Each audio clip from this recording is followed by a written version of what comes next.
नमस्कार, जय भीम, नमो बुद्धाय, सत श्री अकाल, आदाब।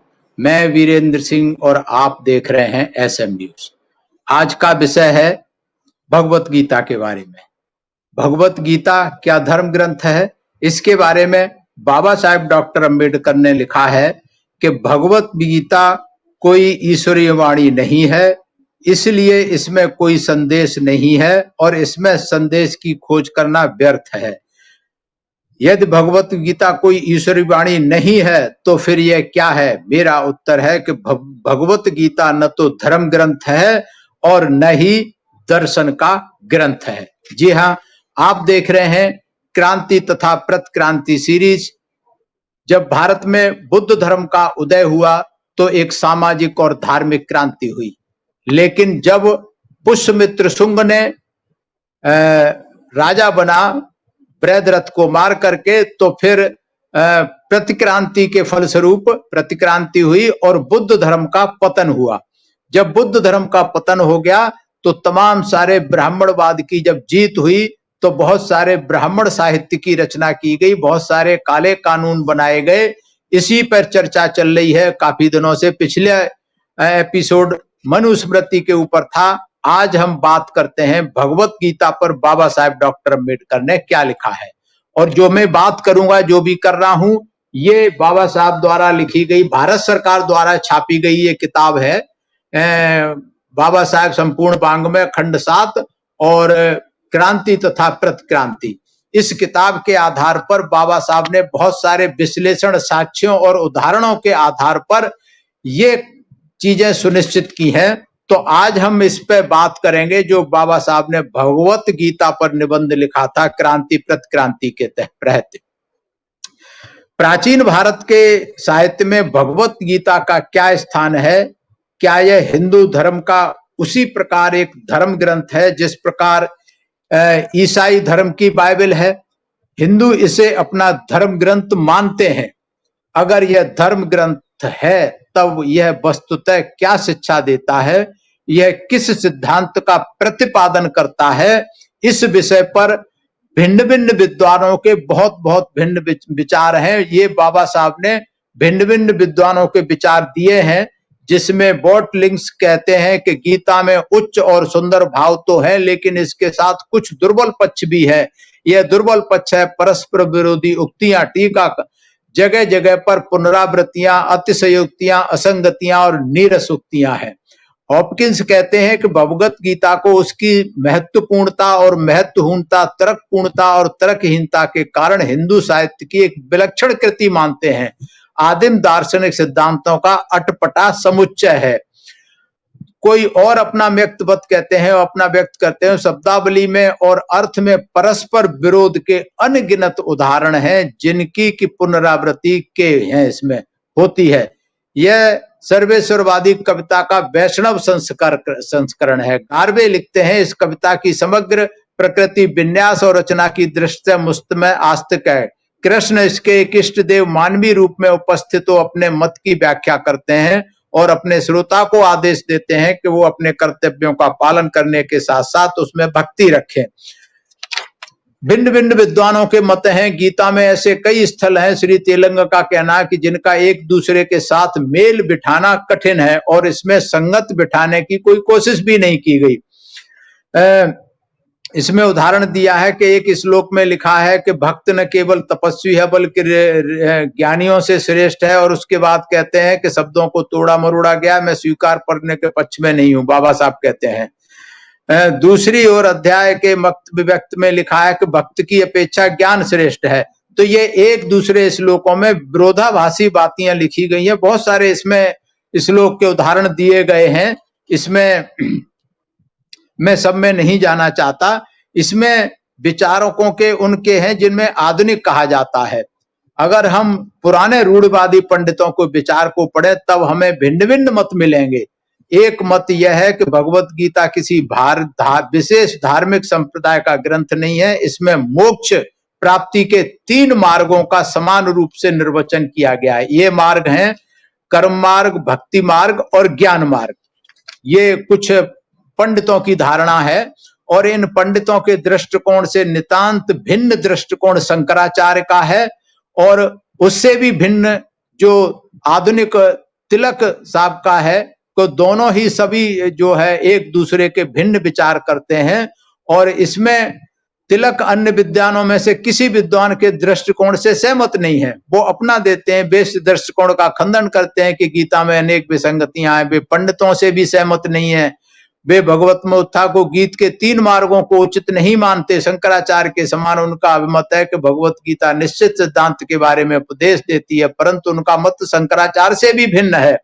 तो इस तरीके से भिन्न भिन्न मतों के जो है, जब अगर एक ही तरह का ग्रंथ होता तो सबके मत एक होने चाहिए थे, लेकिन बाहर के विद्वानों के, भारत के विद्वानों के, पंडितों के सबके मत जो है अलग अलग हैं गीता के बारे में।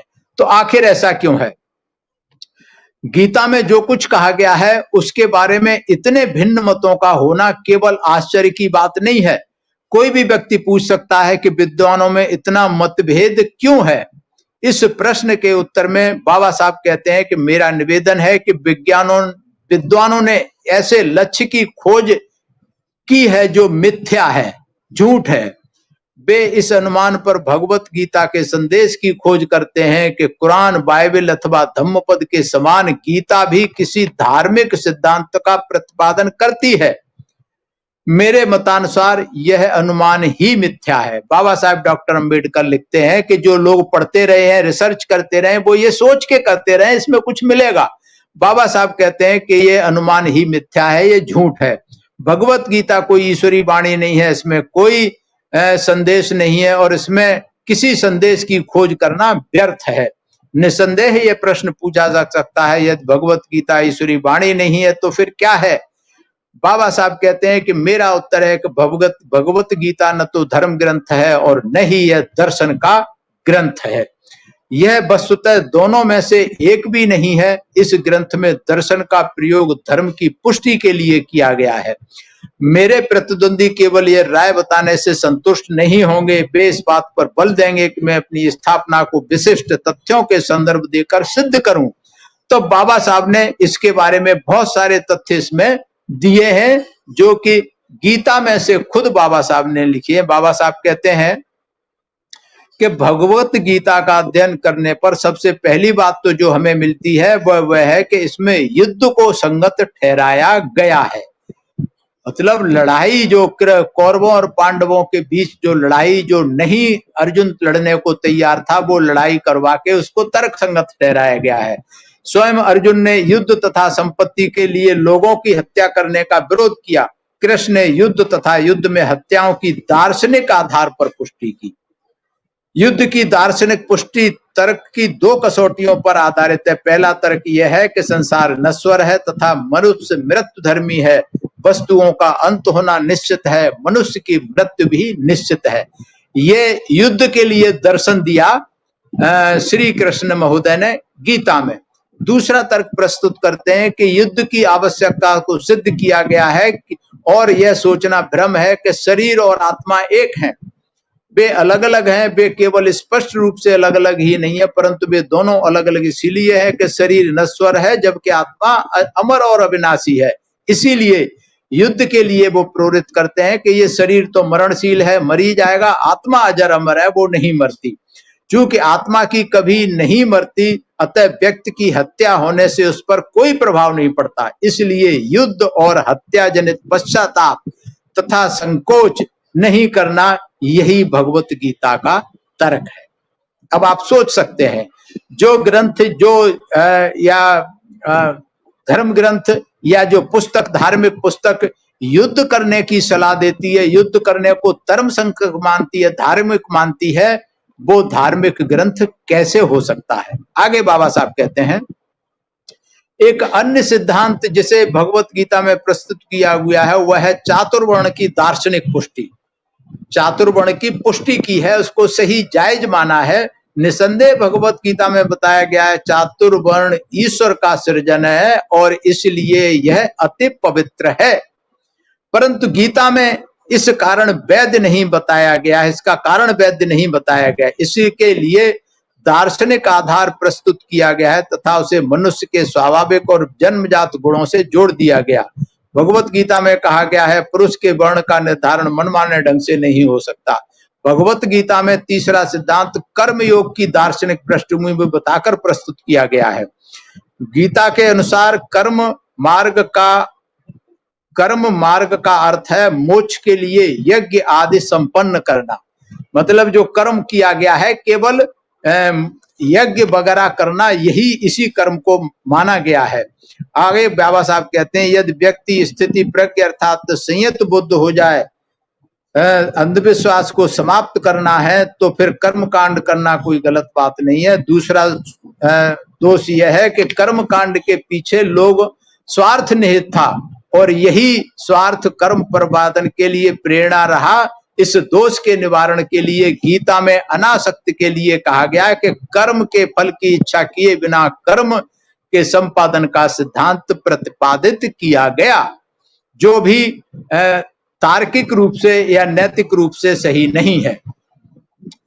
गीता में कर्म मार्ग की पुष्टि यह तर्क प्रस्तुत की गई कि अगर इसके मूल में बुद्धि योग या कर्म योग के कारण किसी फल की इच्छा का भावना न होना है तो कर्म कांड के सिद्धांत में कोई त्रुटि नहीं है। निश्चित ही मेरी व्याख्या को लेकर दो प्रश्न हो सकते हैं। भगवत गीता में जिन सिद्धांतों की दार्शनिक पुष्टि की गई है वे किन व्यक्तियों के हैं? भगवत गीता के इन सिद्धांतों की पुष्टि करना क्यों आवश्यक हो गया था? तो भगवत गीता कुल मिला के बाबा साहब ने यहाँ ये निष्कर्ष निकाला है, बहुत सारे उदाहरण भगवत गीता से दिए हैं कि भगवत गीता ना तो धर्म ग्रंथ है और ना ही दार्शनिक ग्रंथ है, ना ही इसमें कोई दर्शन है। ये सिर्फ युद्ध करवाने का एक